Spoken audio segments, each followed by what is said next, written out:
เรื่องที่ 1 The Wow Signal 15 สิงหาคม ปี 1977 ณ หอดูดาวบิ๊กเอ รัฐโอไฮโอ ในขณะที่คนทั้งโลกกำลังดำเนินชีวิตไปตามปกติ เครื่องรับสัญญาณวิทยุที่กำลังกวาดหาความเคลื่อนไหวในห้วงอวกาศอันไกลโพ้นกลับดักจับสัญญาณบางอย่างได้ มันเป็นสัญญาณที่แรงกว่าเสียงรบกวนทั่วไปถึง 30 เท่า และมันดังต่อเนื่องยาวนานถึง 72 วินาที เมื่อดร. เจอร์รี่ อีแมน นักดาราศาสตร์ผู้ดูแลโครงการในตอนนั้น เห็นตัวเลขและตัวอักษรที่ถูกบันทึกไว้บนกระดาษ เขามือสั่นจนต้องหยิบปากกาสีแดงขึ้นมาวงรอบโค้ด 6EQUJ5 แล้วเขียนคำสั้นๆลงไปข้างๆว่า ว้าว รหัส 6EQUJ5 คืออะไร มันไม่ใช่ภาษาคอมพิวเตอร์หรือข้อความจากมนุษย์ต่างดาว แต่มันคือ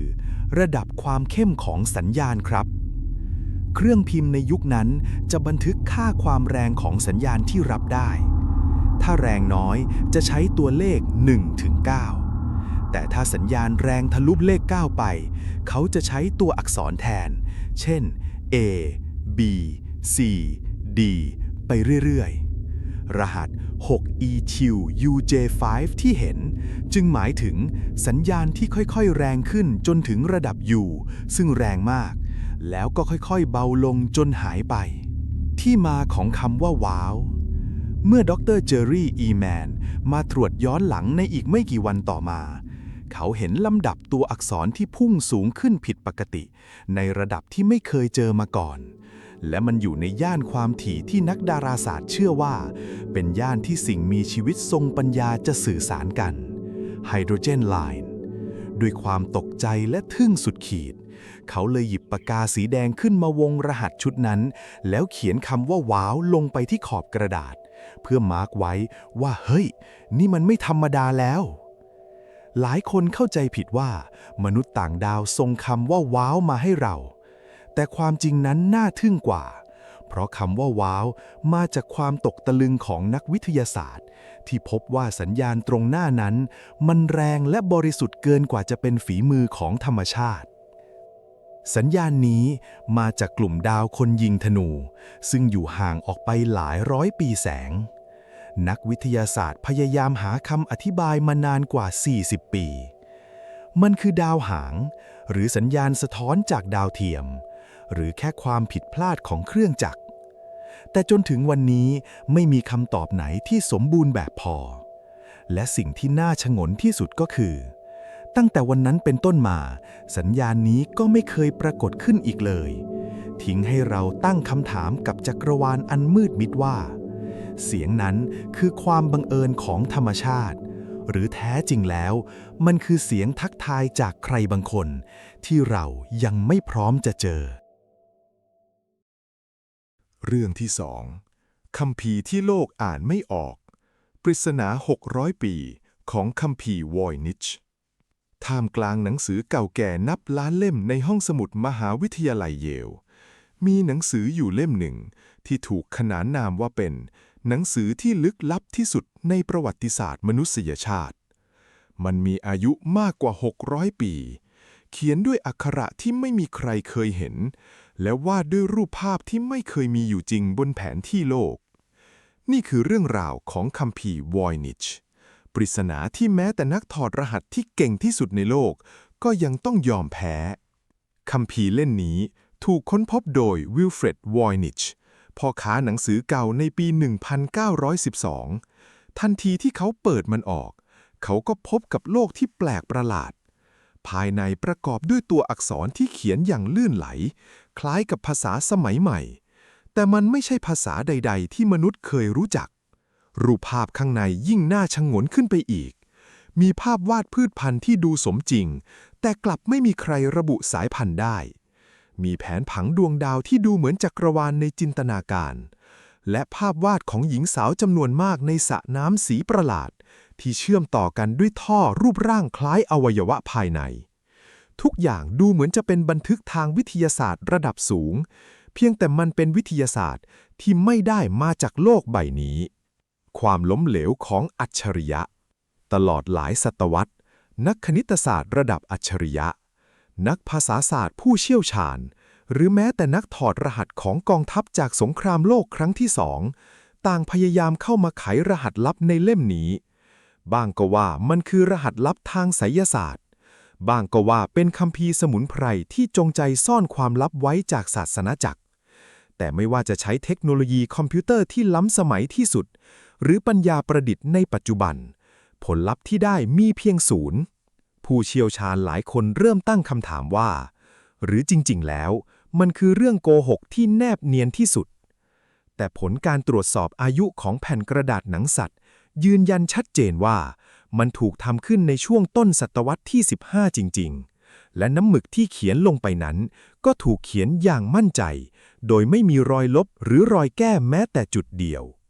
ความลับที่ยังคงอยู่ทุกวันนี้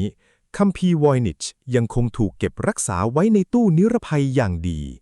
ท้าทายให้มนุษย์เข้ามาพิสูจน์ความจริงภายใต้ตัวอักษรที่นิ่งสงบเหล่านั้นอาจซ่อนความลับเรื่องการรักษาโรคที่หายสาบสูญหรืออาจเป็นบันทึกจากผู้มาเยือนที่หลงทางมายังโลกของเราสุดท้ายแล้วความลับอาจไม่ได้อยู่ที่ว่าใครเป็นคนเขียนแต่อยู่ที่ว่าเราพร้อมจะรับรู้ความจริงที่ซ่อนอยู่ในนั้นแล้วหรือยังเรื่องที่3ปริศนาเสียงคำรามจากด้ายโลก The Blue ปี 1997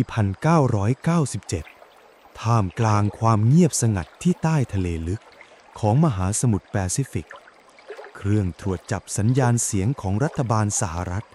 ได้บันทึกบางสิ่งบางอย่างที่ผิดปกติอย่างรุนแรงมันไม่ใช่เสียงแผ่นดินไหวไม่ใช่เสียงภูเขาไฟระเบิดและไม่ใช่เสียงของวาฬสีน้ำเงินที่ใหญ่ที่สุดในโลก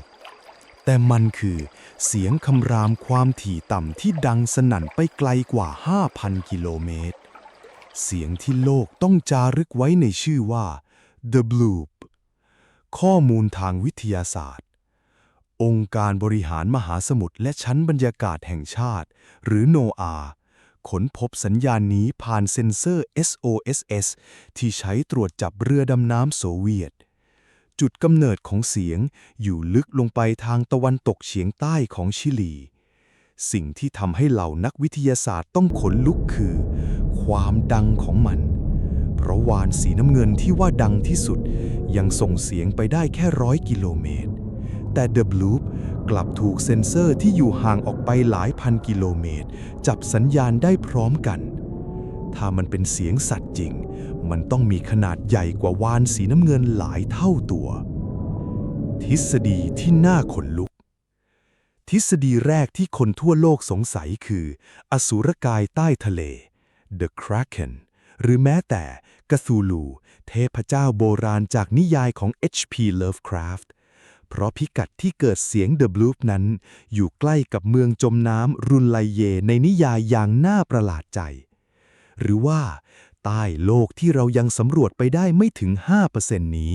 จะมีสิ่งมีชีวิตขนาดมหึมาซ่อนอยู่จริงๆหรือบทสรุปและการหักมุมจนกระทั่งปี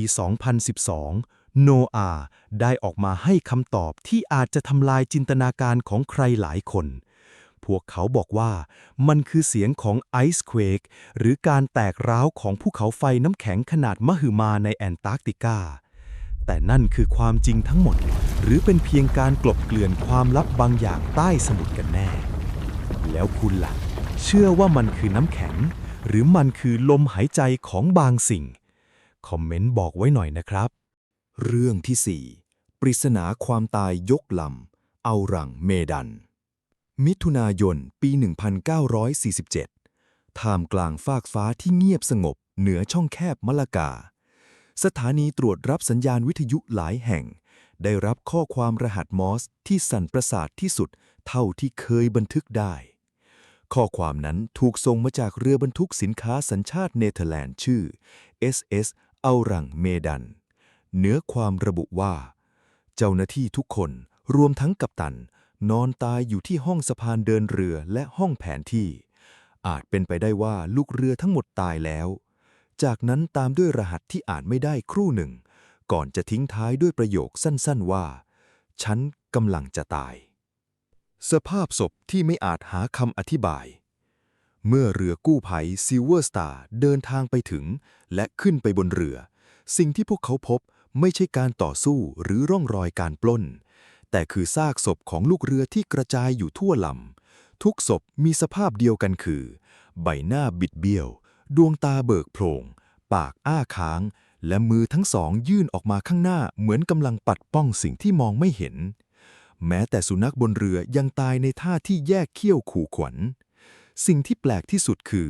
ตามร่างกายของพวกเขาทุกคนไม่มีบาดแผลแม้แต่รอยขีดข่วนเดียวและศพก็ไม่ได้เน่าเปื่อยตามธรรมชาติอย่างที่ควรจะเป็นความลับที่จมลงสู่ก้นบึ้งในขณะที่ทีมกู้ภัยกำลังจะลากเรือเอารังเมดันเข้าฝั่งจู่ๆก็เกิดควันพวยพุ่งขึ้นจากห้องใต้ท้องเรือลูกเรือที่ขึ้นไปกู้ภัยต้องรีบหนีขึ้นเรือเล็กกลับอย่างรวดเร็วหลังจากนั้นก็เกิดเสียงระเบิดสนั่นหวั่นไหวแรงระเบิดส่งร่างของเรือผีสิงลำนี้ลงสู่ก้นมหาสมุทรภายในไม่กี่นาทีทำลายหลักฐานชิ้นสุดท้ายที่จะไขปริศนาความตายนี้ไปตลอดกาลทฤษฎีและบทสรุปเกิดอะไรขึ้นบนเรือลำนั้นบางคนบอกว่ามันคือก๊าซพิษที่รั่วไหลจากสินค้าเถื่อนอย่างโพแทสเซียมไซยาไนด์บางคนเชื่อว่าเป็นเรื่องของสิ่งเหนือธรรมชาติหรืออาวุธลับของรัฐบาลแต่จนถึงวันนี้ชื่อของอัลรังเมดันยังคงเป็นเครื่องหมายคำถามขนาดใหญ่ที่ลอยลำอยู่ท่ามกลางความมืดมิดของท้องทะเลแล้วคุณล่ะคิดว่าอะไรคือสิ่งที่ทำให้พวกเขาหวาดกลัวจนขาดใจตายครับเชิญคอมเมนต์พูดคุยกันได้ครับเรื่องที่ 5 The Dancing Plague โรคระบาดเริงระบำจุดเริ่มต้นที่ไร้เหตุผลกรกฎาคมปี 1518 ณ เมืองสตราสบวร์กประเทศฝรั่งเศสท่ามกลางชีวิตที่สงบสุขจู่ๆหญิงสาวคนหนึ่งชื่อฟราวทรอฟเฟียเดินออกมากลางถนนแล้วเริ่มเต้นระบำอย่างบ้าคลั่งเธอเต้นอยู่อย่างนั้นทั้งวันทั้งคืนไร้ดนตรีไร้เสียงเพลงมีเพียงเสียงหอบหายใจและเสียงเท้าที่กระทบพื้นแววตาของเธอว่างเปล่าเหมือนโดนบางอย่างเข้าสิงและที่น่ากลัวคือเธอหยุดเต้นไม่ได้ผ่านไปเพียง1 สัปดาห์ความสยองก็คืบคลานมีคนอีก34 คนออกมาเต้นร่วมกับเธอและภายใน1 เดือนจำนวนคนพุ่งสูงถึง400 คนพวกเขาเต้นไปทั่วเมืองจนเท้าพองเลือดไหลนองเต็มพื้นถนนชาวเมืองพยายามจะช่วยแต่ยิ่งห้ามเหมือนยิ่งยุเหล่าหมอในยุคนั้นกลับลงความเห็นว่าต้องให้พวกเขาเต้นต่อไปจนกว่าเลือดจะร้อนพอที่จะสงบลงถึงขนาดมีการสร้างเวทีไม้และจ้างนักดนตรีมาบรรเลงแต่นั่นกลับเป็นการสาดน้ำมันลงในกองไฟในที่สุดร่างกายของมนุษย์ก็ถึงขีดจำกัดผู้คนเริ่มล้มลงขาดใจตายกลางวงเต้นวันละ10 รายบางคนหัวใจวายบางคนเส้นเลือดในสมองแตกและบางคนตายเพราะความเหนื่อยล้าสะสมจนถึงทุกวันนี้นักวิทยาศาสตร์ยังถกเถียงกันไม่จบว่ามันคืออะไรสารพิษจากเชื้อราในขนมปังนี่คือทฤษฎีทางวิทยาศาสตร์ที่นิยมที่สุดเขาเชื่อว่าชาวเมืองกินขนมปังไรที่ปนเปื้อนเชื้อราเออร์กอตอาการเชื้อราชนิดนี้มีสารที่ออกฤทธิ์คล้ายกับ LSD ทำให้เกิดอาการประสาทหลอนชักและกล้ามเนื้อหดตัวอย่างรุนแรงจนดูเหมือนคนกำลังเต้นรำจุดอ่อนของทฤษฎีสารพิษนี้มักจะทำให้เลือดไม่ไปเลี้ยงปลายประสาทจนแขนขาเน่าซึ่งถ้าเป็นแบบนั้นจริงๆพวกเขาไม่น่ามีแรงเต้นได้นานเป็นวันๆทฤษฎีจิตวิทยาหมู่นักประวัติศาสตร์สมัยใหม่เชื่อทฤษฎีนี้มากที่สุดครับคือมันไม่ใช่โรคทางกายแต่เป็นโรคทางใจสาเหตุยุคนั้นชาวเมืองสตราสบวร์กเผชิญกับความอดอยากโรคระบาดและความเชื่อเรื่องคำสาปอย่างหนักความเครียดที่พุ่งทะลุขีดจำกัดทำให้สมองชัตดาวน์และแสดงพฤติกรรมประหลาดออกมาตามความเชื่อในยุคนั้นคล้ายกับการอุปทานหมู่ เมื่อคนหนึ่งเริ่มเต้นด้วยความคลั่ง คนที่เครียดเหมือนกันก็หลุดตามไปทีละคนจนคุมไม่อยู่ ทฤษฎีคำสาปของนักบุญวิทัสหรือเซนวิทัสเคิร์สในสมัยกลางมีความเชื่อว่าหากใครทำให้นักบุญวิทัสกริ้วท่านจะสาปให้คนคนนั้นต้องเต้นรำจนตาย พอชาวเมืองมีความเชื่อนี้ฝังหัวอยู่แล้วพอเห็นคนเริ่มเต้นพวกเขาก็คิดว่าคำสาปมาถึงแล้วความกลัวทำให้เกิดอาการสั่นและขยับตัวตามจนกลายเป็นวงจรที่หยุดไม่ได้แต่ไม่ว่าความจริงจะเป็นอย่างไรเสียงเท้าที่เต้นจนสิ้นลมหายใจยังคงถูกจารึกไว้ว่าเป็นหนึ่งในปริศนาที่มืดมนที่สุดของมนุษยชาติแล้วก็จบลง5เรื่องเล้นลับทุกมุมโลกถ้าชอบกดติดตามเพื่อไม่พลาดตอนใหม่และเพื่อเป็นกำลังใจด้วยนะครับขอบพระคุณมากครับ